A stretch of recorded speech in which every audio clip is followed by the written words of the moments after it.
Olá, gente. Estamos aqui no episódio número 6 e eu estou com a Flora Saramago.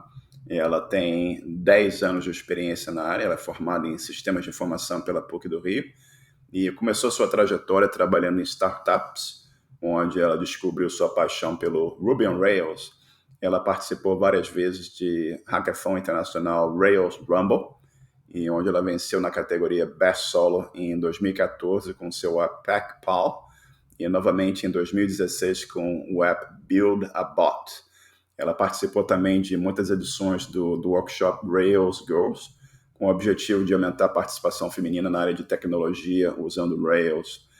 Nos últimos 3 anos, ela trabalhou remotamente no Basecamp e fazendo parte da equipe que desenvolveu o novo sistema de e-mail chamado Hey. E hoje ela mora em Chicago, nos Estados Unidos, e se prepara para iniciar um novo capítulo na sua trajetória, que ela vai trabalhar no Shopify. Flora, um prazer enorme em ter você aqui com a gente, muito obrigado. E sempre minha pergunta inicial aqui para abrir a conversa é: como é que foi o teu começo na programação? Como é que você chegou no momento assim e falou, olha, essa é a coisa que eu quero fazer, isso me interessa? Conta pra gente um pouquinho aí como é que foi esse teu começo, por favor. Oi, Marcelo, super obrigada por me ter aqui. Vai ser divertido com essa conversa. Então, eu meio que sempre me interessei, desde que eu era criança mesmo, assim. A primeira vez que eu comecei a mexer no computador, aquela época que era assim, o computador da família, né? Eu tinha acho que 6 anos de idade e a internet ainda era aquela coisa de escada que fazia aquele barulhinho, né? E desde aquela época, assim, eu já era muito fascinada por isso. Então, depois, quando eu era um pouco mais velha, assim, com, sei lá, 12, 13 anos, é, eu comecei a me interessar mais pela parte de web, assim. É, eu tinha um fascínio muito grande por, assim, como é que se faz um website, né? Como é que isso acontece? E aí um dia eu descobri que você consegue ver, né? Tem aquele View Page Source no navegador, você consegue ver o HTML da página. E aí, quando eu descobri isso, ainda adolescente, eu comecei a tentar olhar aquilo e entender, né? Assim, como é de que forma aquele HTML se relaciona com o que eu estou vendo, né? E aí, na época, eu comecei a usar também o front page da Microsoft, que aí você conseguia colar o HTML lá e ele te mostrava a versão renderizada. E aí ficava muito fácil você ir fazendo alterações no HTML e vendo o que acontecia, né? Que consequência aquilo tinha. E dessa forma era mais fácil de aprender. Foi tentativa e erro, assim. É, ia vendo como é que fazia aquilo.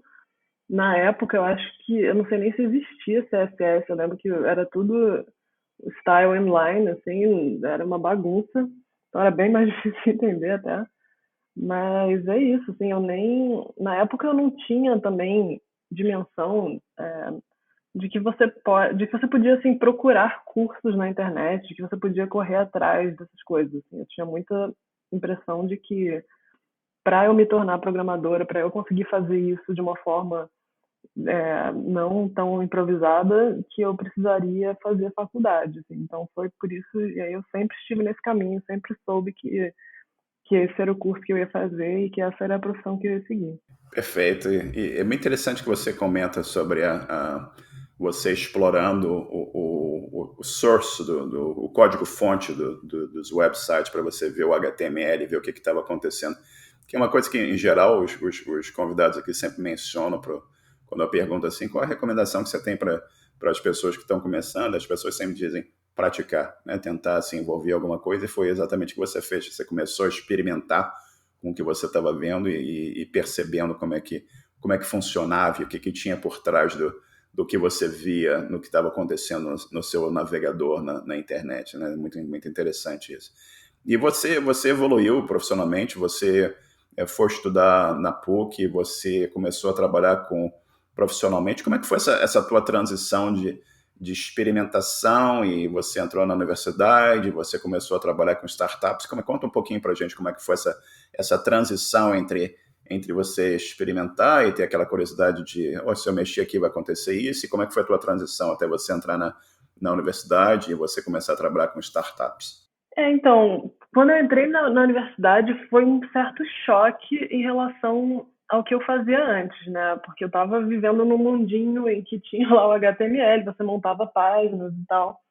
Quando eu entrei na faculdade, eu comecei a aprender a programar em C, que eu acho uma linguagem, assim, bem complicada para iniciante, assim. Eu acho que se eu fosse hoje recomendar alguém que está começando, eu nunca daria essa sugestão, mas era assim que a PUC fazia na época. Hoje em dia eu acho até que é Python, mas enfim. É, então, inicialmente foi um choque muito grande, assim, do que programação parecia ser e o que realmente é, né? É, e na PUC, especialmente, assim, é bem puxado, sabe? Era muito comum você ter uma turma de 20 alunos e, sei lá, dois ou três, talvez cinco passarem na matéria, o resto inteiro ter que refazer a matéria. Então foi um choque, assim, que por um bom tempo eu fiquei meio, nossa, será que eu estava errada, né? Será que realmente isso é para mim? Será que eu sou capaz de fazer isso? Mas como era uma coisa que eu queria desde que eu era criança, eu fui seguindo, repeti as matérias, fazia de novo, é isso aí. E uma coisa muito boa que a PUC tem é o Instituto Gênesis, que é uma incubadora de startups que fica dentro do campus da PUC. Um prédiozinho lá no estacionamento da PUC onde tem várias salas e cada sala fica uma startup em diversos estágios da existência delas. Assim, algumas estão literalmente no primeiro dia, algumas já existem há poucos anos. E era muito comum essas startups anunciarem vaga de estágio para os alunos da PUC. Então foi assim que eu descobri, que eu tive acesso assim, à minha primeira oportunidade de realmente estar dentro de uma empresa sendo paga para escrever código, entendeu? Então isso foi uma coisa que, apesar da gente falar muito sobre como a universidade não é uma coisa necessária para a carreira de programação, eu realmente acho que você consegue aprender as coisas por conta própria, se você souber onde procurar. Nesse caso, foi uma coisa que a universidade me trouxe, assim, foi eles facilitaram o meu acesso a essa oportunidade que me fez crescer, entendeu? Uma vez estando lá dentro, eu cheguei a trabalhar até em mais de uma startup do Instituto Gênesis, aí partiu dali. Muito interessante. Você falou um termo aí que eu acho que nem todo mundo que está ouvindo a gente entende, incubadora. Explica para a gente um pouquinho o que seria a incubadora de startups. Acho que vai ser interessante para os nossos ouvintes aqui terem uma ideia melhor do que seja isso. É bem interessante mesmo. A incubadora, bom, ela vem da palavra que existe, né, que é quando você bota todos os ovinhos da galinha num lugar lá quentinho para eles crescerem, para se desenvolverem, né, e serem chocados depois e se tornarem bichinhos, né? Então é mais ou menos isso. É um ambiente que, em que uma startup que ainda é como se fosse um ovinho, para ela conseguir dar os primeiros passos. Então é um ambiente assim, eles dão, por exemplo, a sala por um preço muito mais acessível, porque toda a questão da startup no início é que ela não tem dinheiro, né? Muitas vezes as pessoas, é, o investimento só vem depois, então as pessoas juntam dinheiro do próprio bolso para comprar iniciar uma empresa, então não dá para ficar gastando muito dinheiro com alugando espaço e coisas do tipo. Então a incubadora ela faz uma seleção rigorosa das startups das ideias de startup que ela acha que tem potencial. E se a sua startup passa nesse processo seletivo, você consegue alugar uma sala por um preço bem barato. E tem vários outros benefícios que você tem lá dentro. Por exemplo, eles têm contatos com investidores que ficam de olho nas empresas, que aí você tem oportunidades de investimento muito mais fáceis do que se você não estivesse na incubadora. Tem vários conselheiros, sabe? Várias pessoas experientes que ficam por lá para te ajudar. E tem também o apoio das outras startups, né? Cria meio que um ecossistema ali dentro. E então é bem legal, assim, às vezes você está com um problema e você vai na sala ao lado para discutir com a startup ao lado, como é, tipo, já passaram por isso, como é que vocês resolveram e tal. Então é um ambiente bem legal, assim, tem eventos em que você apresenta a sua startup, eles trazem convidados de fora, volta e meia tinha gringo circulando por lá, então é um ambiente que realmente ajuda a sua startup a ir a partir do zero e se transformar numa empresa. Correto. E você começou a trabalhar com essa incubadora, com as startups e tal. E como é que foi que você começou no Ruby on Rails? Foi algum projeto específico que alguma startup que você começou a trabalhar tinha? Ou você conheceu o Ruby on Rails primeiro e aprendeu e depois você foi trabalhar com a startup? Como é que foi esse processo para você? Na verdade, foi exatamente isso. Foi uma das startups dessa incubadora, chamava Glio, não existe mais, mas na época era um Yelp brasileiro. Que o Yelp, para quem não conhece, é uma plataforma onde as pessoas deixam avaliações de restaurantes, de cinemas, qualquer tipo de negócio, assim, deixam avaliações, que hoje também o Google Maps tem muito disso, né? Você vai lá e vê o que as pessoas acham daquele lugar.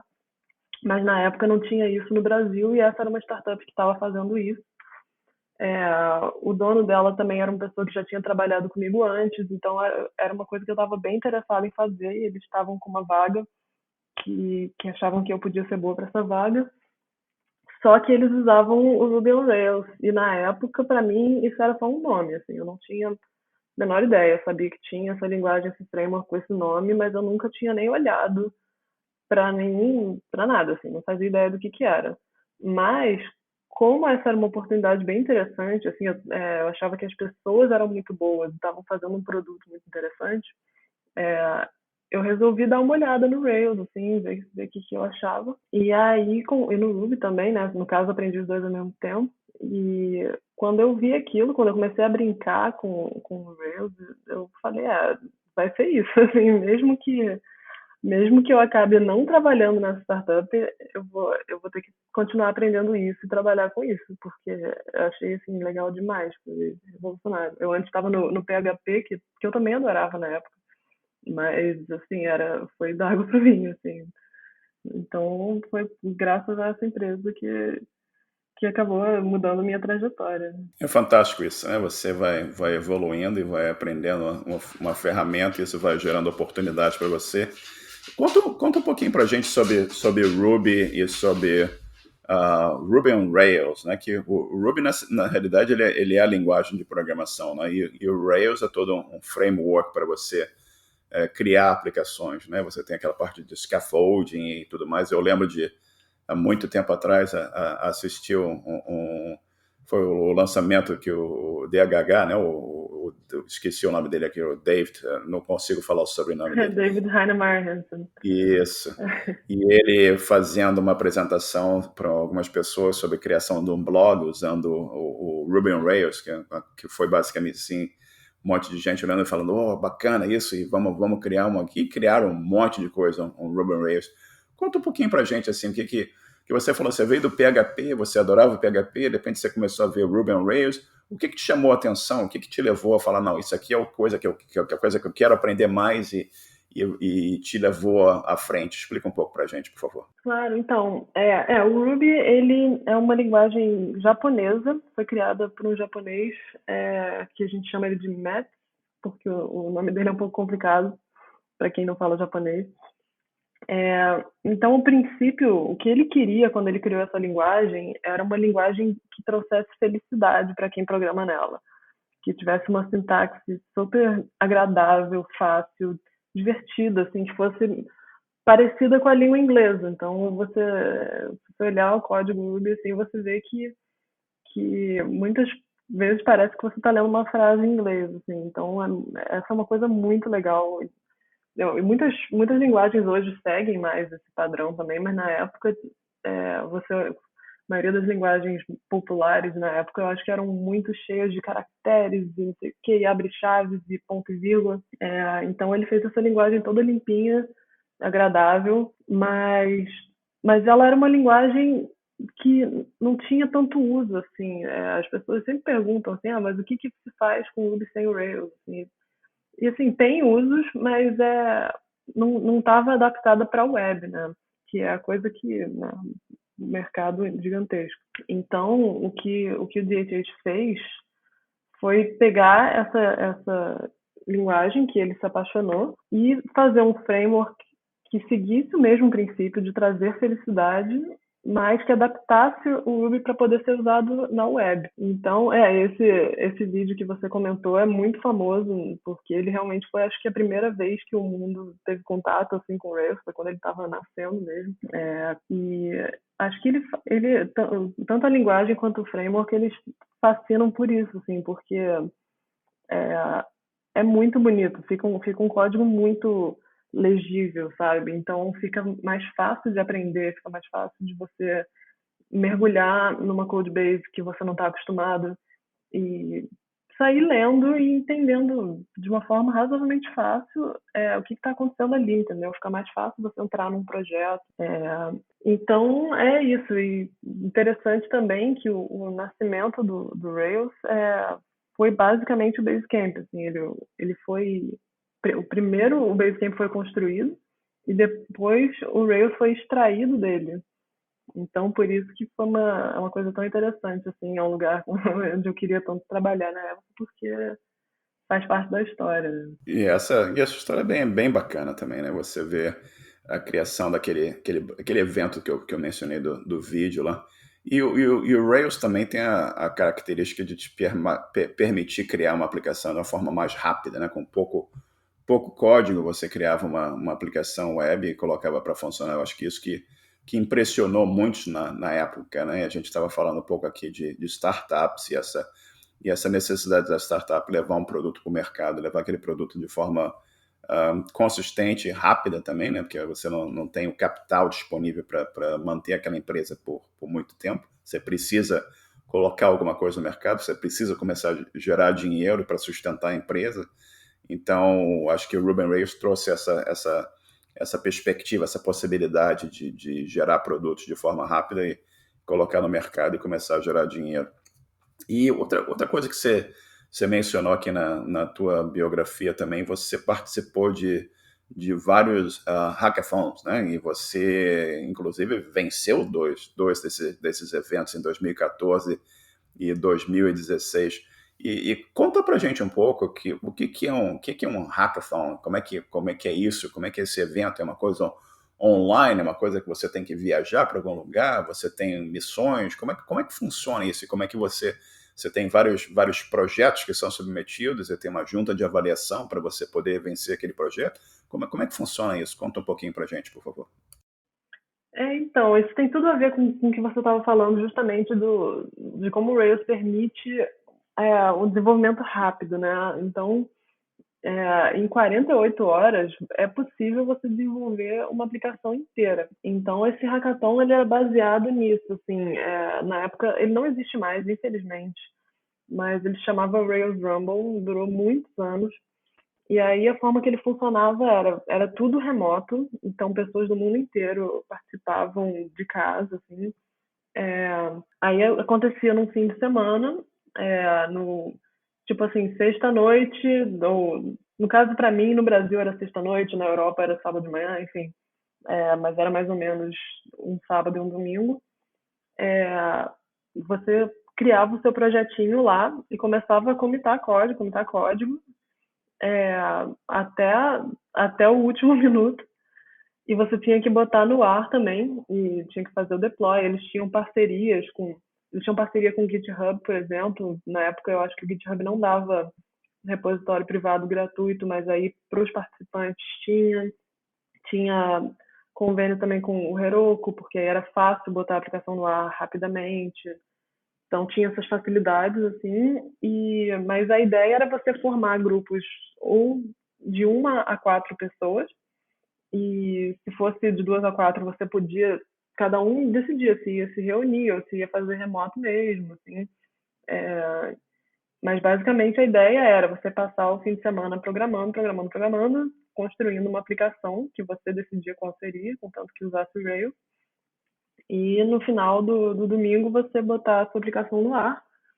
E, e aí, ao longo da semana seguinte, todo mundo que participou ia votando nas que eles achavam melhores, iam trocando feedback, deixavam comentário, que gostou e tal. E aí, no final depois dessa semana em que as pessoas votavam, eles anunciavam os vencedores. E aí eles checavam, por exemplo, se todos os commits do seu projeto estavam dentro do tempo que durava a hackathon, né? Para você não podia sair comitando coisas antes de começar o fim de semana da hackathon.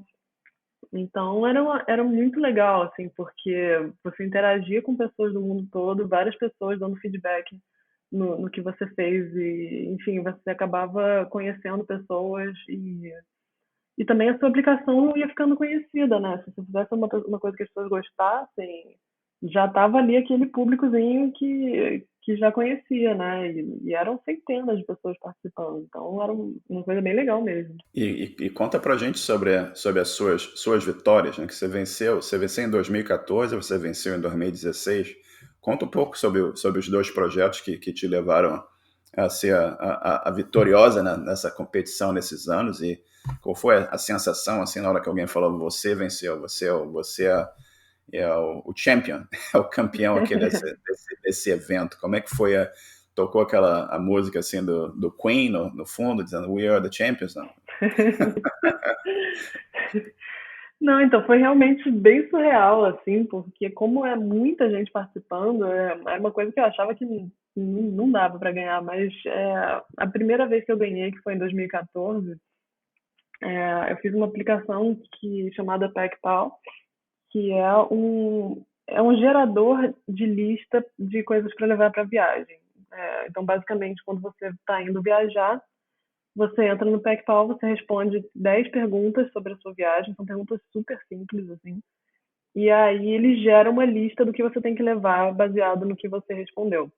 E aí depois você pode também editar a lista, porque é impossível gerar uma lista que seja perfeita para todo mundo, né? Mas basicamente isso é uma coisa que eu sempre fui uma pessoa muito de fazer lista, assim, eu sempre faço lista para tudo. Então eu já tinha minhas listas para cada tipo de viagem, assim. E os meus amigos pediam, eles sabiam que eu tinha essas listas e eles ficavam, me manda lista aí para eu me inspirar para minha viagem. E aí eu, assim, por exemplo, eu uso óculos e uso lente de contato. Se eu soubesse que a pessoa que estava me pedindo não usava, aí eu tirava essas coisas da lista. Então era uma coisa que eu fui percebendo que era uma coisa muito programável, né? Uma coisa que dava para automatizar baseado em alguns critérios. Então é uma aplicação que eu já tinha vontade de fazer há um tempo. E aí quando eu conheci o Rails Rumble, eu falei, eu acho que dá para fazer em 48 horas com o Rails, dá para fazer pelo menos uma versão inicial. Então é uma coisa que eu já sabia que as pessoas precisavam e gostavam, porque meus amigos já usavam a versão manual, digamos assim. Então, eu fiz sozinha, no caso, porque no ano anterior eu tinha feito com colegas de trabalho e eu tinha reparado que a parte mais difícil tinha sido coordenar as pessoas, assim, a comunicação, quando você tem pouco tempo, quanto mais programadores, na verdade, mais difícil fica. Então, eu resolvi fazer sozinha dessa vez, que aí foi ótimo, que eu ia fazendo muito rápido, todas as decisões eu ia tomando na hora, não tinha que conversar com ninguém.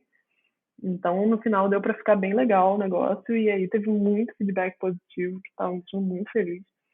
E aí ele acabou ficando em quarto lugar no todo, assim, e também ganhou o prêmio Best Solo, que é para times de uma pessoa só. E, pois, quando eu vi que eles anunciaram os vencedores, quando eu vi lá a miniaturinha do Tech Power 2 vezes, eu quase caí da cadeira, né? Assim, completamente chocante.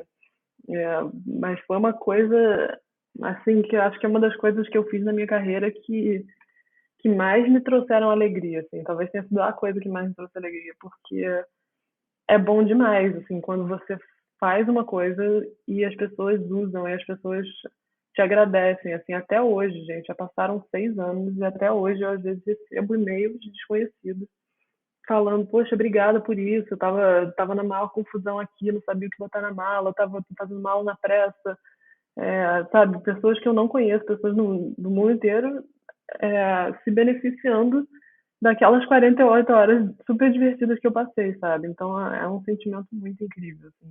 E eu acho que também ajudou demais também na minha carreira depois, assim, eu poder mostrar isso, poder mostrar o que eu fiz, é portfólio, né? É uma coisa que muito boa de ter. E aí depois, em 2016, eu participei em 2015 também com uma aplicaçãozinha que não fez muito sucesso, não deu muito certo. E aí depois, em 2016, eu fiz o Build a Bot, que era uma época que a empresa que eu trabalhava estava começando a tentar automatizar umas coisas usando o chatbot, tipo você poder no Slack falar com o bot e ele fazer coisas, tipo fazer deploy. E aí eu estava super interessada nisso na época. E aí eu fiz uma aplicaçãozinha em que você cria regras, tipo, se o usuário falar isso, o bot vai responder isso, entendeu? Baseado em palavra-chave, baseado em expressão regular. Então, você criava lá o seu robozinho que conversava. E aí esse ganhou também, mas não foi tanto sucesso quanto o PegPal, assim, no sentido de que não tinha tanta gente com essa necessidade. Então, ele acabou ficando mais de lado, assim, e o PegPal é o que até hoje as pessoas usam. É muito bacana essa história, né? Muito, muito legal mesmo. E é bem interessante também que no nosso grupo lá de programação, e eu vejo que as pessoas fazem, as pessoas que estão começando na área e tal, estão tentando procurar que caminho que querem seguir, elas fazem muito curso online, né?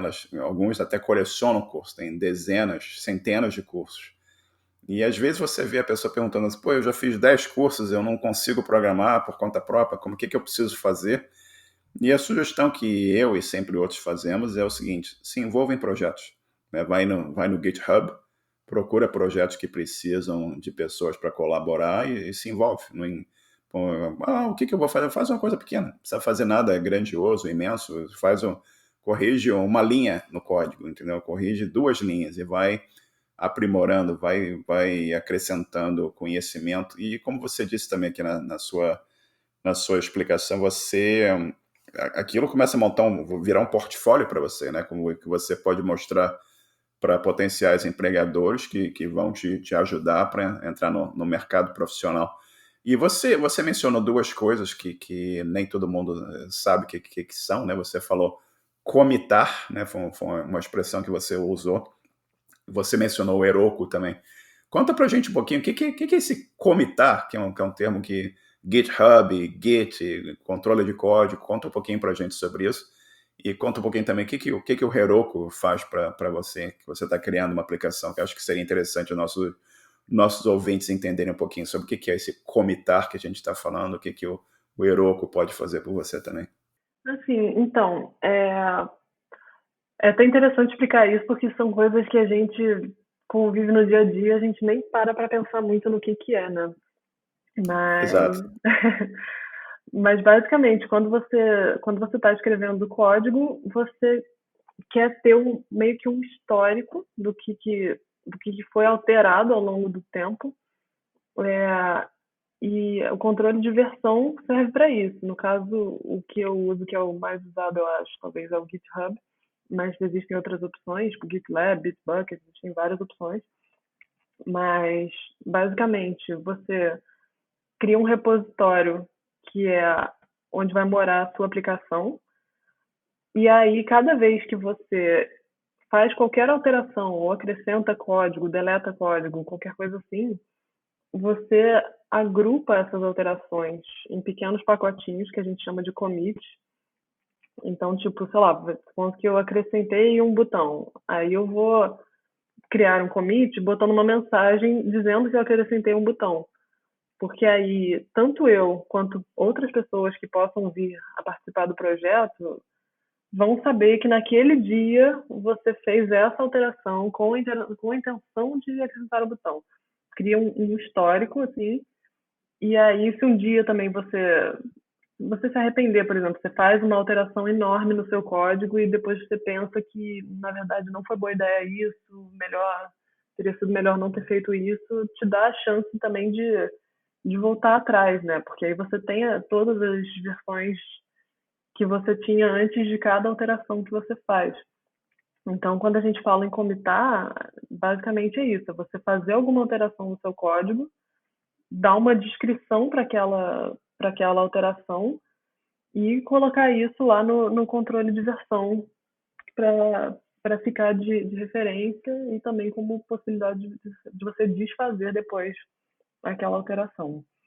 E o Heroku, que a gente estava conversando também, ele é um serviço para basicamente você botar a aplicação no ar, né? Existem muitas mesmo alternativas ao Heroku, muitas formas que você pode botar a sua aplicação no ar, mas a graça do Heroku é que ele facilita demais, assim, ele torna muito mais fácil do que várias das alternativas a ele, porque muitas vezes quando você vai botar uma aplicação no ar, você precisa entrar lá no servidor, instalar coisas manualmente, sabe? Assim, se você vai usar um banco de dados, você tem que ir lá instalar o negócio. Então, requer uma certa pesquisa, um certo conhecimento. O Heroku, ele meio que tira essa responsabilidade de você. Ele tem lá configurações que você faz usando uma tela, você não precisa entrar na linha de comando, não precisa fazer coisas que você não necessariamente sabe fazer. Você só, como a gente estava falando antes de controle de versão, supondo que eu botei minha aplicação no GitHub. Está lá um repositório do GitHub que é o PackPal. Você consegue, pela interface do Heroku, logar no GitHub e falar, olha, eu quero que a branch master do PackPal, que seria a versão principal dele, digamos, quero fazer deploy dessa branch. Isso significa, pega essa versão do meu código e bota no ar para poder ser acessado.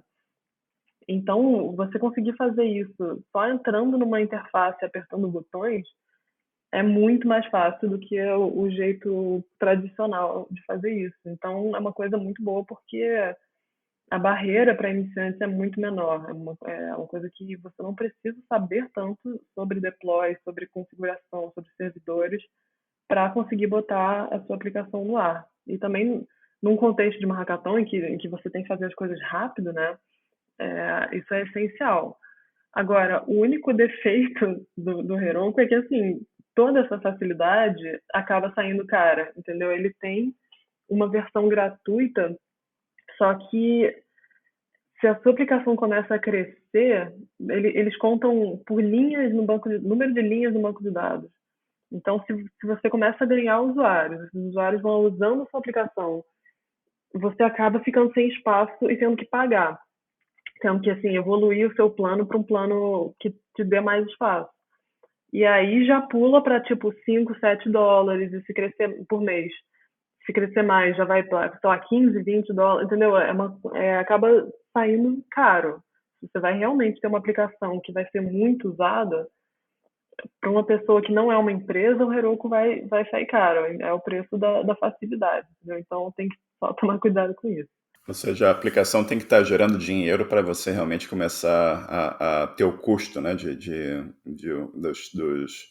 da parte do serviço que eles oferecem, que começa a ter um valor mais alto, né? Como você falou, isso tem o serviço mais básico, que é grátis, mas à medida que você vai ganhando volume de uso, você tem que começar a pagar pelo serviço deles também. Mas é interessante que eles permitem que você aprenda como é que você faz, o que você falou, o deploy, né, direto do GitHub para lá, e que a partir do momento que você começa a crescer, quem sabe a tua aplicação começa a gerar dinheiro, faz sentido você ir para o serviço pago deles e ver o que te oferece.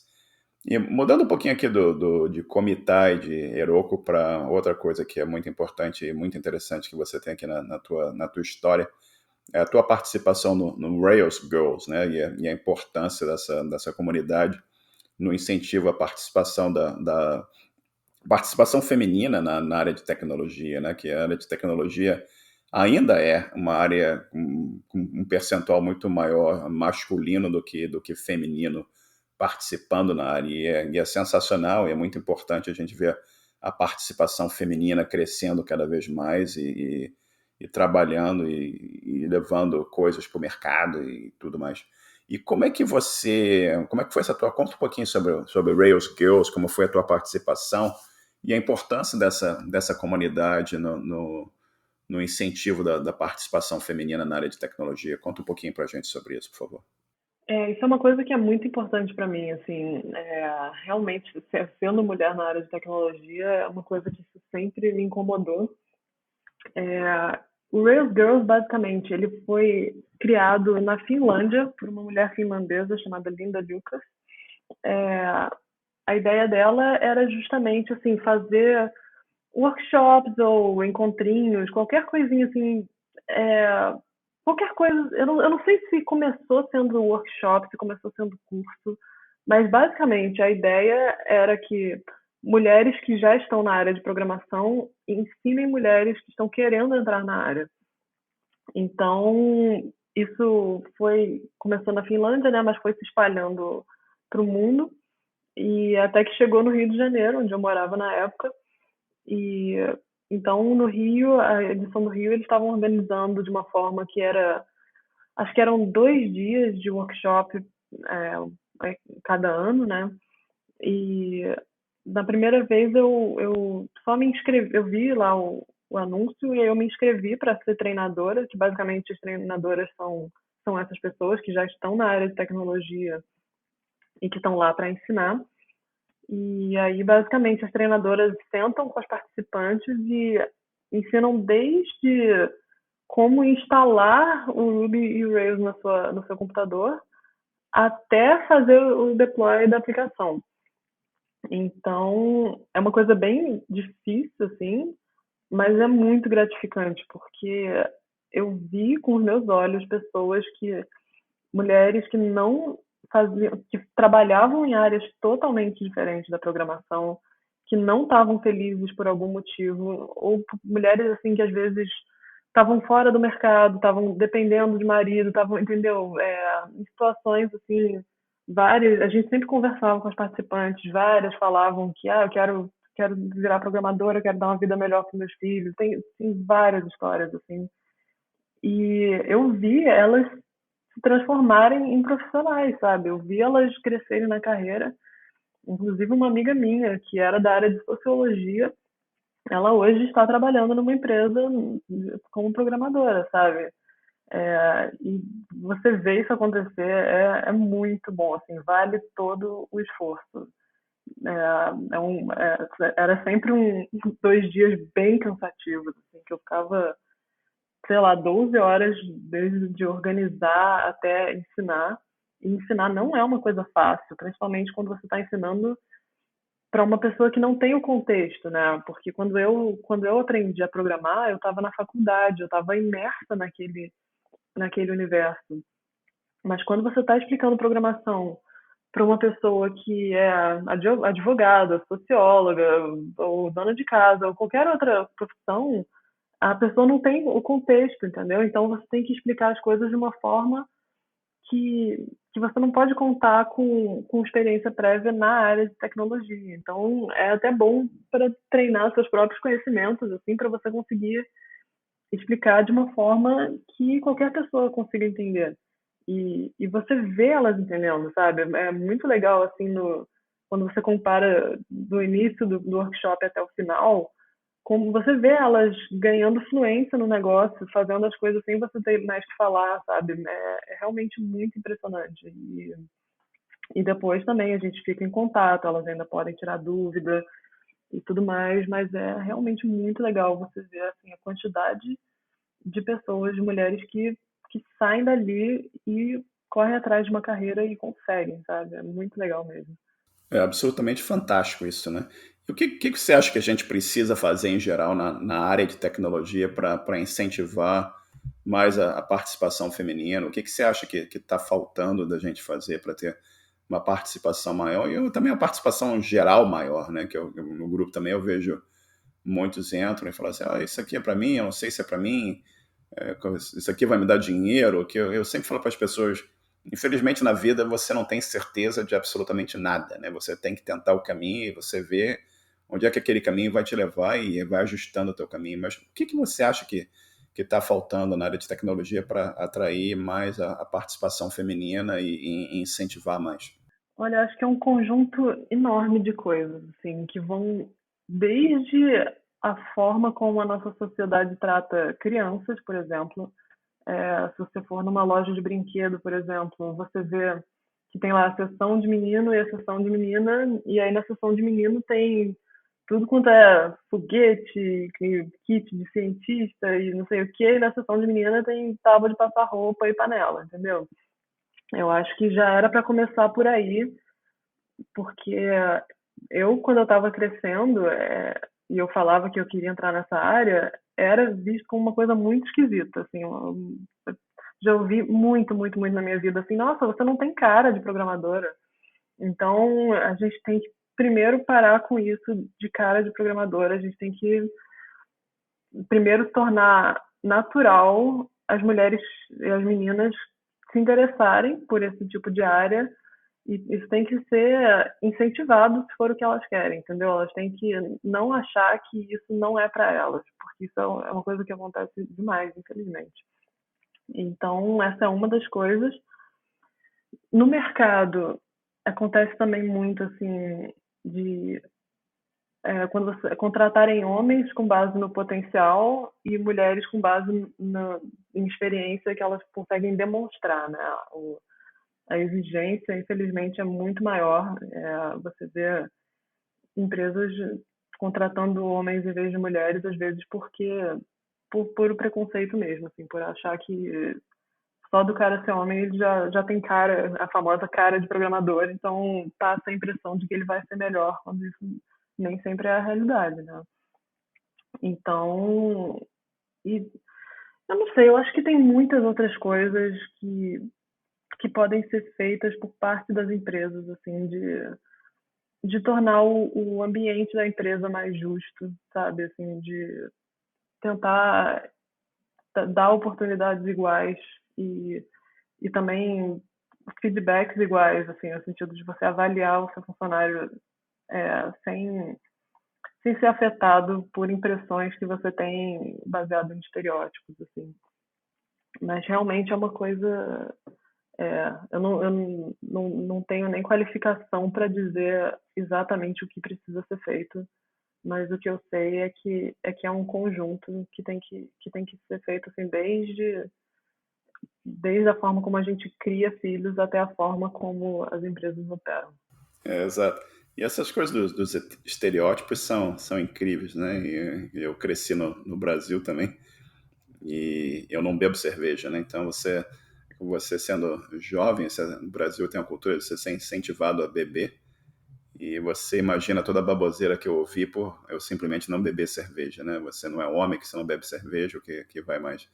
Não são só as mulheres que têm essa coisa de você não tem cara de programador. Você falou isso, é inacreditável, é simplesmente inacreditável que alguém fale uma idiotice dessa para alguém, entendeu? É uma coisa que assim, eu fico balançando aqui a minha cabeça pensando como é que alguém fala isso para alguém, mas é incrível. E você olha nas comunidades também as coisas que uns falam para os outros e eu acho que falta uma coisa básica chamada bom senso, né? E o tentar realmente ajudar e toda você olha aqui o que você tem contado para a gente está conversando aqui há 44 minutos, toda essa tua evolução profissional, tudo que você criou, tudo que você aprendeu, você está ajudando outras pessoas também. Eu acho que cada vez que você tiver mais gente aprendendo, mais gente participando, mais gente aprendendo, ajudando os outros, você vai criar uma comunidade melhor, você vai criar um mundo melhor para todo mundo. Eu acho que isso que as pessoas precisam entender que é importante da gente fazer também.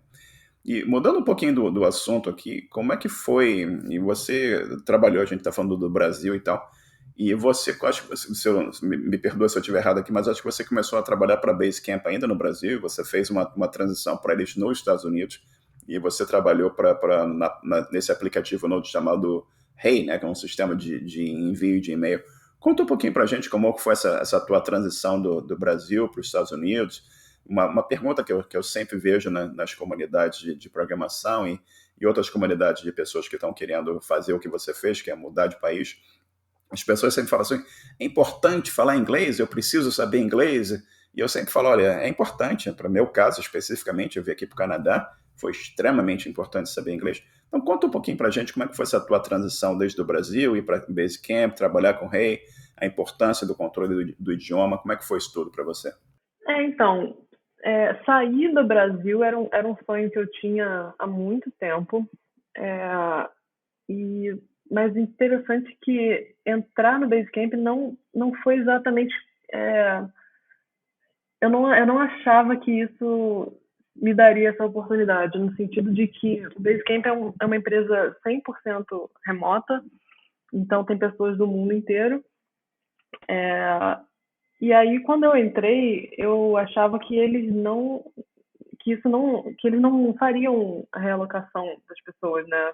Ou é, patrocinar visto, por exemplo, porque já que você não precisa estar nos Estados Unidos para trabalhar no Basecamp. Então, eu entrei porque eu vi essa oportunidade rolando, e como eu já tinha essa paixão pelo Rails, eu sabia que Basecamp era o local de nascimento do Rails, né? Era um lugar que eu queria muito trabalhar e eu apliquei inclusive achando que não tinha a menor chance de conseguir, fiquei chocada de ter conseguido. Mas então realmente comecei lá trabalhando do Brasil, fiquei a maior parte dos 3 anos que eu trabalhei lá foram no Brasil. Foi bem tranquilo nesse sentido porque o Brasil e o Rio especificamente são muito bem localizados em termos de fuso horário, assim, era muito fácil colaborar tanto com pessoas dos Estados Unidos quanto da Europa. É, então foi uma experiência boa, foi legal ter trabalhado lá, estando no Brasil. E só depois eu descobri que eles faziam sim patrocínio de visto para quem quisesse. É só porque muita gente simplesmente não queria. A maioria das pessoas que trabalham lá ou já moram nos Estados Unidos ou moram na Europa e não tem interesse de ir para os Estados Unidos. Então é uma coisa rara, mas eles oferecem. Só que eu fiquei também com um certo medo, apesar de saber que isso é normal, eu fiquei um pouco de medo de imigrar sendo patrocinada pela empresa, porque eu fiquei com medo assim de chegar lá e vai que passa um tempo eu perco o emprego e tenho que voltar, né? E o meu marido, ele é cidadão americano, ele nasceu no Brasil, mas o pai dele é americano. Então, acabei achando mais seguro é, aplicar para um green card por ser casada com um cidadão americano. Então, o que aconteceu comigo foi isso, é meio diferente do que a grande maioria dos programadores que saem do Brasil fazem, porque a grande maioria sai patrocinada por alguma empresa. É, mas eu poderia ter feito isso, só teria sido um pouco mais arriscado, né? Quanto ao inglês, eu acho que a grande maioria das empresas de fora, assim, eu digo, as empresas de fora que contratam brasileiros não costumam exigir um inglês perfeito, assim, porque são justamente empresas que têm uma abertura maior para contratar pessoas de fora, e em geral não são só brasileiros, né? As empresas costumam contratar pessoas de tudo quanto é país, então eles sabem que inglês não é a primeira língua de todo mundo, e contanto que você consiga se comunicar, né, consiga se fazer entender, já é suficiente, né? Eu acho que o brasileiro tem muito uma tendência de subestimar o próprio inglês, assim, a gente acha que você tem que ter um sotaque perfeito, né, senão você não é fluente e tal, mas realmente é surpreendente como você não precisa de tanto assim para conseguir uma vaga fora. Perfeito. E Flora, você hoje você está fazendo uma migração para o Shopify, correto? É uma empresa daqui do Canadá. E, se eu não me engano, você vai começar aqui em breve com eles, você já completou o processo seletivo. Como é que foi? Conta um pouquinho para a gente sobre essa empresa, o que eles fazem, o que é o produto deles, e conta um pouquinho também como é que foi o processo de seleção. E você vai continuar trabalhando nos Estados Unidos, mas para uma empresa que é baseada no Canadá, correto? Isso, exatamente. O Shopify, eu não posso nem falar tanto porque ainda não comecei lá, né? Eu começo lá só no dia 14, hoje ainda é dia 5.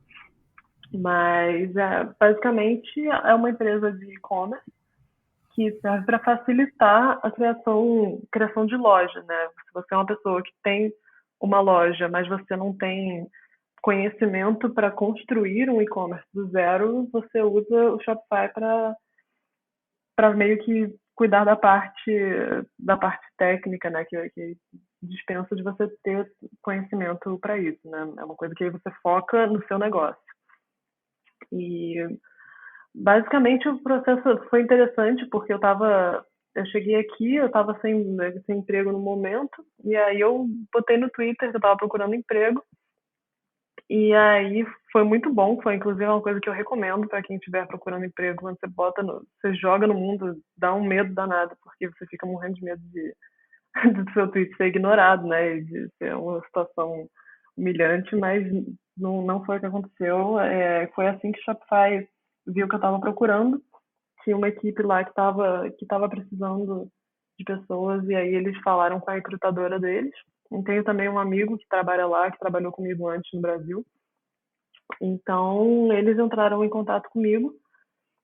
O processo foi longo, foi difícil para mim, assim, porque tem muita coisa de você programar ao vivo com pessoas te olhando, que é uma coisa que me apavora, mas acabou sendo, surpreendentemente, não sendo um pesadelo, acabou dando tudo certo, e as pessoas que eu conheci eram todas muito, muito legais, assim, eu me dei muito bem com todas as pessoas de lá que eu interagi, então acabou sendo uma decisão bem fácil aceitar a oferta deles. E realmente, eles estão completamente remotos, pelo que eu estou entendendo. Antigamente eles tinham escritório em várias das grandes cidades do Canadá. Eu não sei como era a situação dos Estados Unidos. Eu não sei se eles já contratavam dos Estados Unidos antes. Eu acho que sim, tenho a impressão de que sim, mas não posso garantir. Mas antigamente, por exemplo, esse meu amigo brasileiro, eles patrocinaram o visto, levaram ele para o Canadá, entendeu? Não era uma empresa que contratava em qualquer lugar. E eu tenho a impressão de que até hoje no Brasil eles também não contratam. Acho que são alguns países só. Mas, agora eles, com a pandemia, né, tiveram que fechar os escritórios e eu acho que isso meio que fez eles darem esse passo, né? Eu não sei se eles vão voltar a ter escritórios, mas agora o foco vai ser remoto por padrão, assim. Então facilitou muito. Eu acho que isso vai expandir os horizontes deles para contratarem mais. Eu acho que eles estão contratando mais gente nos Estados Unidos. Então eu vou continuar aqui em Chicago trabalhando de casa do jeito que eu gosto. Perfeito. O crescimento do Shopify foi absurdo, né, nos últimos tempos. Não só com o produto deles, que é um produto importante, um produto bom, né? E o crescimento da empresa tem sido algo assim impressionante. E o trabalho remoto também, com uma coisa que a pandemia fez, eu estou no Canadá há quase 24 anos, e em empresas que eu trabalhava já existia trabalho remoto e tal, mas não era com essa coisa que a pandemia provou finalmente que trabalho remoto é viável, né? E tem empresas que estão tendo um aumento de produtividade, com todo mundo trabalhando de casa. Eu já ouvi falar de empresas que estavam planejando construir expansão de prédio e tal, e estão colocando o projeto on hold, né? Estão parando o projeto porque estão percebendo que não tem necessidade. Pode botar todo mundo trabalhando de casa e continua tendo produtividade, né? Então é uma coisa que eu acho que muitas empresas vão continuar explorando. E você tem outras empresas como GitLab, por exemplo, eles são 100% remotos também, tem, né? Muita gente trabalhando remoto. Flora, uma coisa que a gente sempre ouve no nosso grupo lá de programação, e a pessoa está começando, a pessoa sempre fala para a gente assim, valeu a pena onde vocês chegaram? Foi fácil? Eu acho que fácil nada tem, né? Mas como é que você vê a tua carreira, olhando para trás, o tempo de carreira que você tem? Valeu a pena o caminho até aqui? Você faria tudo novamente? Você teria modificado alguma coisa nessa tua trajetória? Olha, certamente valeu a pena. Eu sou muito feliz com a minha carreira, eu sou muito feliz com a escolha de ter entrado nessa área.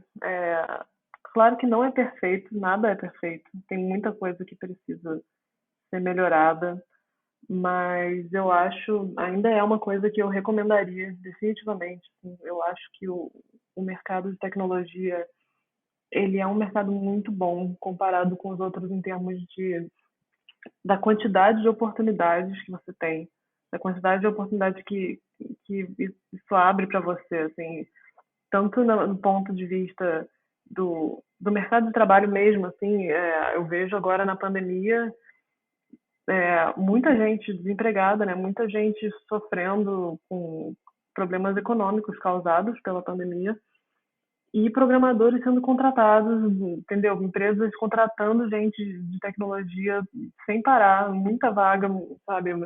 É, então você vê que é uma área que dificilmente entra em crise, né? Dificilmente pelo menos fortemente, afetada por crise. Então dá uma segurança muito grande. E também eu acho que tem um lado muito legal da liberdade que isso te dá de você construir coisas, né? Assim como eu construí meus projetos pessoais, isso trouxe uma realização enorme fora do trabalho, né? Fora de trabalhar numa empresa. E eu acho que poucas áreas te dão essa possibilidade, né? De você construir suas próprias coisas, de você arranjar, de você achar alegria em outras partes da sua área que não são só o seu emprego, né? Eu acho que isso faz muita coisa valer a pena. Exato. Flora, você tem alguma sugestão aqui para o pessoal que está começando agora, algo em particular para as mulheres que querem se envolver na área, que querem trabalhar com programação, que querem expandir o horizonte, como você falou, muitas pessoas com quem você teve a oportunidade de trabalhar, que aprenderam a programar e aquilo começou a ser uma opção de transformação na vida delas, né? Para melhorar financeiramente ou evoluir na vida.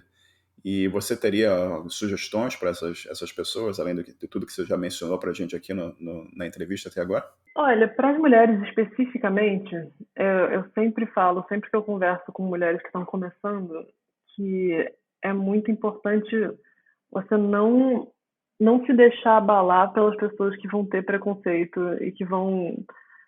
É normal, as pessoas vão achar que você é menos boa do que você é, porque você é mulher, e vão achar que você não pertence a espaços que são predominantemente masculinos, e você infelizmente tem que ignorar isso e ocupar os espaços mesmo, assim.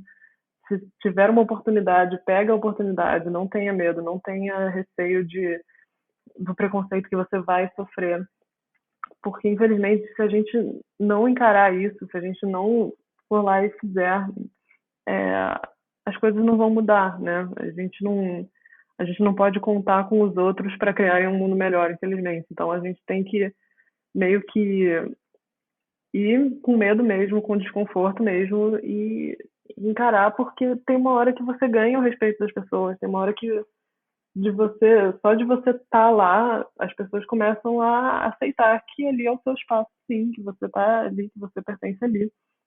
Então, essa é uma forma de você abrir caminhos para você mesma. E conselho para todo mundo, não só para mulheres, certamente, da minha experiência, a melhor coisa que eu faço, como a gente já conversou antes, é praticar e fazer suas próprias coisas, seus projetinhos, o que você puder fazer para demonstrar o que você é capaz de fazer, porque isso vale mais do que qualquer curso. Não que eu seja contra curso, eu acho que o curso é ótimo, eu acho que é muito bom você balancear, assim, por exemplo, faz um pouquinho de curso, faz um pouquinho de projeto pessoal, um pouquinho de curso, um pouquinho de projeto pessoal, porque aí você vai aplicando as coisas que você vai aprendendo e isso faz você aprender melhor e mais rápido. Então, se você é uma pessoa que tem tempo para isso, com certeza é o caminho que eu recomendaria. Perfeita recomendação, muito boa recomendação. E em termos de planos para o seu futuro, além do Shopify, o que você pensa em fazer para o futuro? Tem uns objetivos aqui, 5 anos, o que você pensa fazer? Olha, boa pergunta. Não sei exatamente. Eu sei que eu quero continuar aqui em Chicago, que eu estou amando morar aqui. É, mas, de verdade, não sei o que vai acontecer nos próximos 5 anos, principalmente com esse mundo diferente que a pandemia está criando, né? Não sei o que esperar nos próximos anos. Espero voltar a alguma normalidade, né? Mas nesse momento eu estou bem feliz com o momento que eu tô e por enquanto o que eu quero é que ele se estenda. Eu acho que está todo mundo ansioso para algum tipo de normalidade, ou que a gente chama no primeiro mundo de normalidade, né? E vamos ver que tudo melhore, né? Mas é isso aí. E o Flora, e uma coisa que eu sempre pergunto aqui quando a gente está chegando no finalzinho da conversa, você tem alguma recomendação de livro, de filme ou de música para os nossos ouvintes aqui? Boa pergunta. Na parte de falando de programação, o livro que eu mais gosto de todos chama Practical Object Oriented Design in Ruby, que é da Sandy Metz. Depois eu posso passar o nome por escrito para ficar mais fácil. Mas eu acho que para quem. Ele não é para iniciantes, mas para quem está tá no. Já assim com algum conforto, com orientação a objetos, eu acho um livro assim que sensacional, que abre a sua cabeça assim, e faz você entender coisas que você não dificilmente entendia antes. Olha, agora me deu um branco, não sei em outras áreas, que eu vou ter que ficar te devendo essa resposta, não tô lembrando agora. Sem problema algum. Quando você lembrar, você me manda uma mensagenzinha, eu adiciono aqui a nota da entrevista, Beleza. do podcast. E em termos de divulgar alguma informação para contato, rede social, alguma coisa, você quer divulgar alguma informação? Então, eu tenho um site que é florasaramago.com. Lá tem meu Twitter, tem meu GitHub, tem meu LinkedIn, então tem inclusive links para todos os projetos que eu mencionei aqui, tem link para PackTalk, BuildABot. Então, acho que é mais fácil divulgar esse link e quem tiver interesse pode ir lá ver tudo que a gente comentou aqui. Perfeito. E, Flora, a gente está conversando aqui um pouco mais de 1 hora e eu acho que foi absolutamente sensacional e agradeço muito você ter tido aqui a dedicação do seu tempo para compartilhar o seu conhecimento, compartilhar a sua história, contar para a gente desde quando você começou, né, olhando lá no navegador o que estava acontecendo atrás behind the scenes, como a gente fala, o que está acontecendo lá por baixo dos panos, né, para aquela página aparecer na tela, até você chegar para trabalhar com o Shopify, o Basecamp e outras empresas que te levaram aí a estar nos Estados Unidos, trabalhando aqui na América do Norte e tudo mais. É absolutamente fantástico ver toda essa evolução profissional, todo o teu trabalho de ajuda com Rails Girls e incentivando a participação feminina, que é tão essencial. Então, te agradeço muito pelo teu tempo aqui e tudo de bom. Alguma palavra final que você quer deixar aqui para a gente? Eu agradeço muito também, foi uma conversa bem legal mesmo, eu gostei de compartilhar tudo isso. Eu gosto da forma como você foca em ajudar pessoas que estão começando, eu acho muito legal você está fazendo isso e muito feliz de poder contribuir também. Então, obrigada. Eu que agradeço. Um bom dia e a gente vai conversando. Muito obrigado. Chegamos ao final de mais um episódio. Agradeço a todos a atenção. E o nosso site é osprogramadores.com. Participem e até o próximo episódio. Um bom dia para todos.